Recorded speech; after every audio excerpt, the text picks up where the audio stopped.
بسم آبن ولدن منفس قدسن حدا أملاخ أمين فقران أحواتين حاتين لمون مقتصلتا نايت معالتاون قورز لنا نباب مزقب هايمانوت كاب قصري 954 كساب 963 كنا نببينا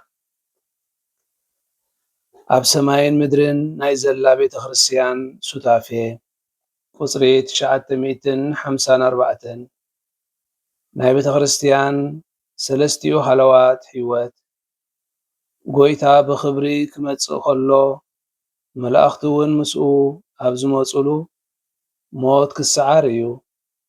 ኩሉ ነገር ከዓ ናብኡ ንክርስቶስ ክግዛእ እዩ።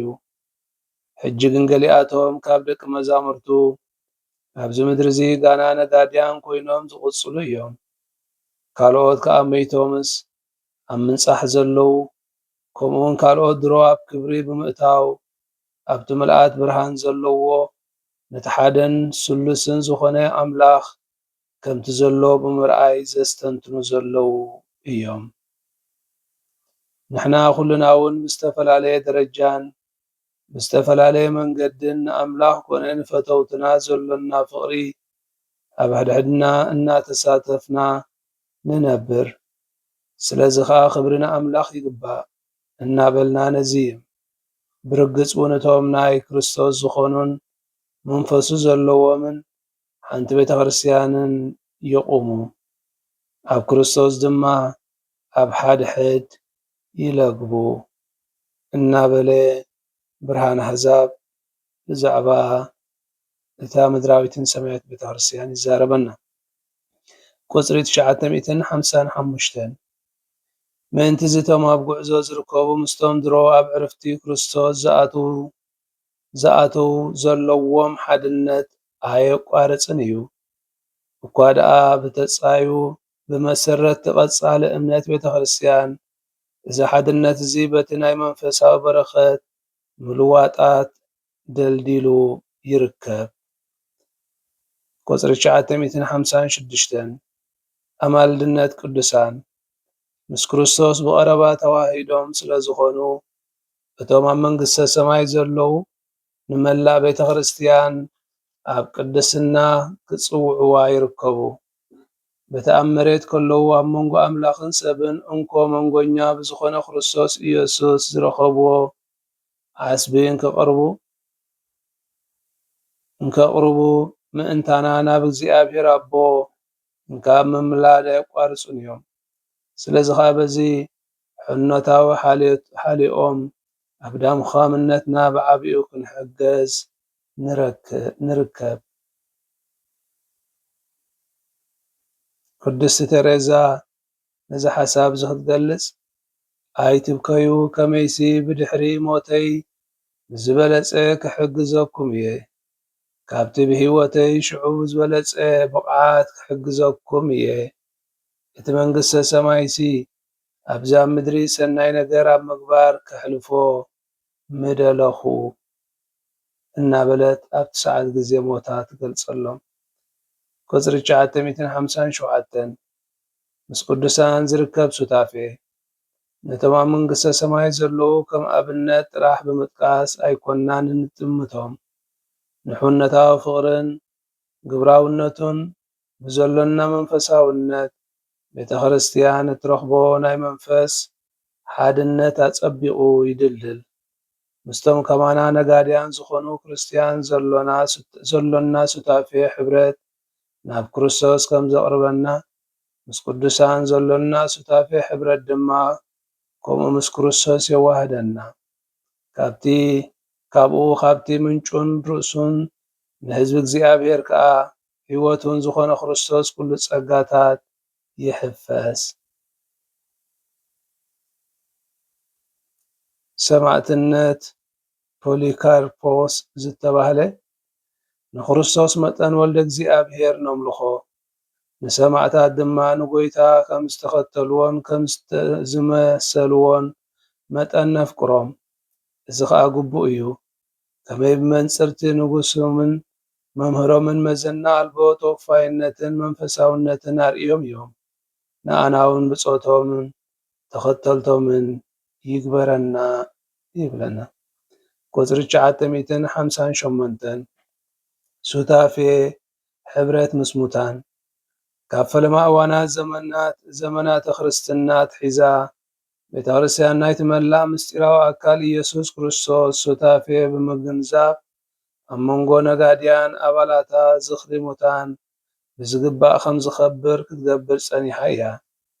ምእንትቶም ዝሞቱ ጸሎት ካብ ሓጢኣቶም ንኽነጽሑ ምጽላይ ቅዱስን ፍጹምን ሓሳብ ስለ ዝኾነ ኸዓ ቤተ ክርስቲያን ምእንትኦም ጸሎታ ተዕርግ።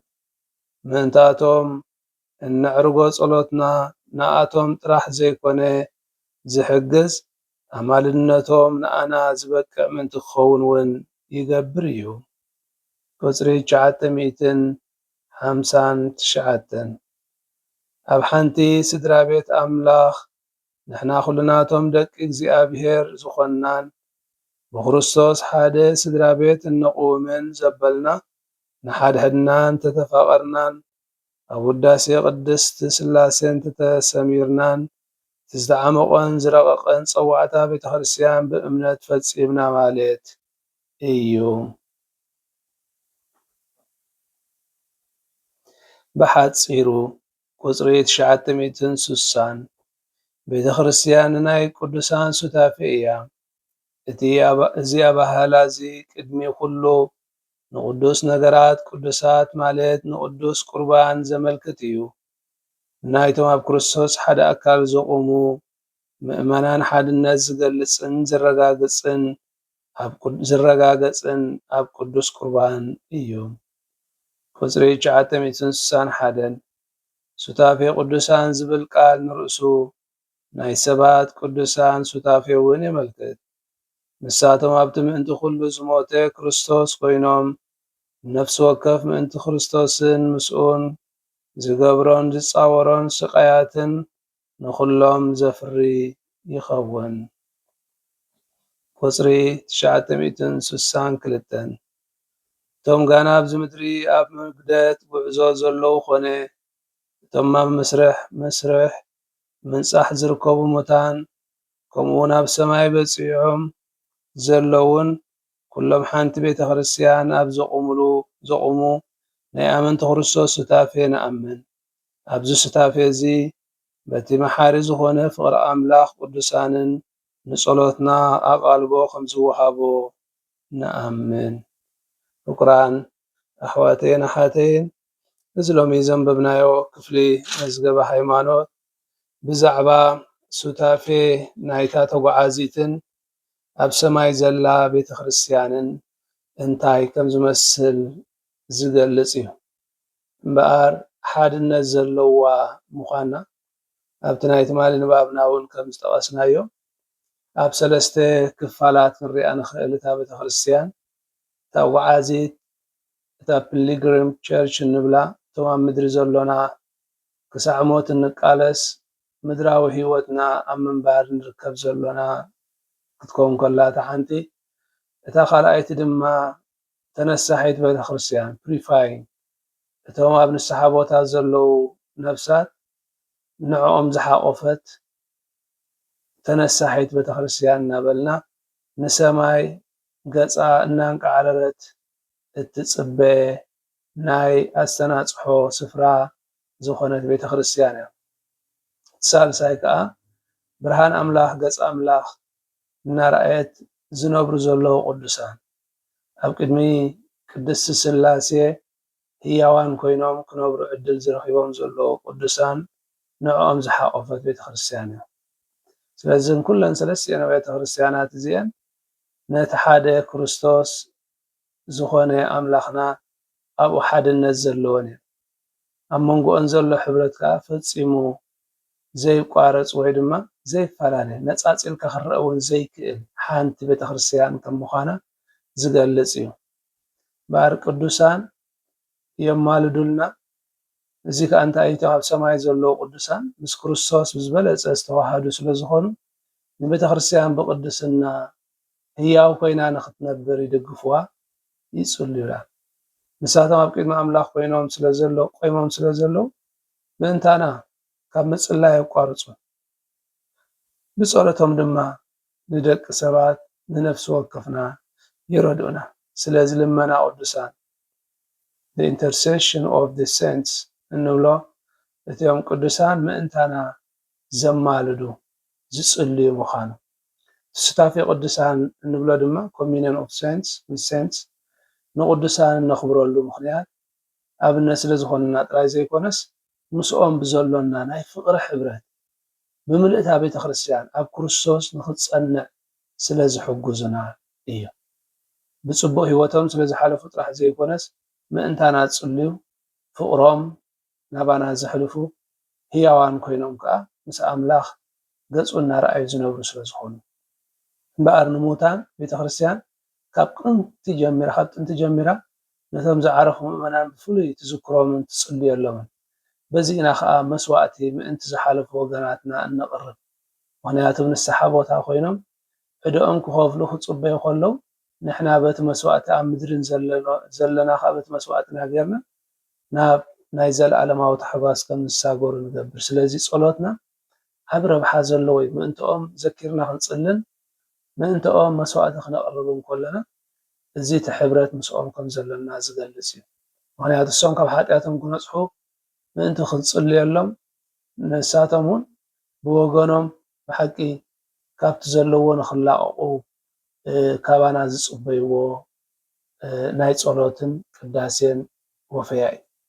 እምበኣር ሓንቲ ስድራ ቤት ኣምላኽ ኢና ንቁም እዞም ኩላህና ዝበልናዮም ተጓዓዚት ኣብ ምድሪ ዘላ ተነሳሒት ኣብ ንስሓ ቦታ ዘላ ሰማያዊት ቤተክርስትያን ኣብ ሰማይ ዘላ ኣብ ክርስቶስ ሓድነት የለና ኩላህና ደቂ ኣምላኽ ብክርስቶስ ሓደ ስድራ ቤት ኢና። እቲ ኣብ መንጎ ዘሎ ናይ ፍቕሪ ስታፌን ኣምላኽ ክብሪ ዝህብ እዩ። ስለዚ እቲ ሓድነት እቲ ንኣምላኽ ክብሪ ንክንህብ ተብቃዓና።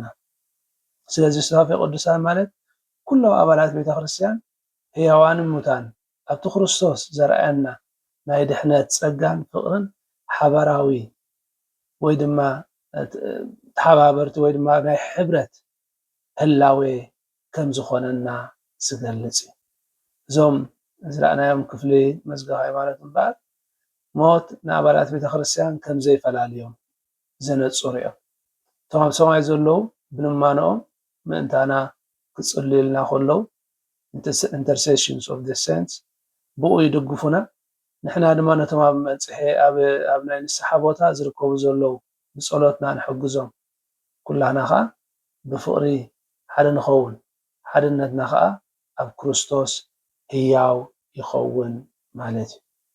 ስብሃት ንኣብን ንወልድን ንመንፈስ ቅዱስን ይኹን እንተ ከም ዝነበረ ጃን ወትሩ ንዘለዓለም ዓለም ኣሜን። በስመ አብ ወወልድ መንፈስ ቅዱስ ሓደ ኣምላኽ ኣሜን።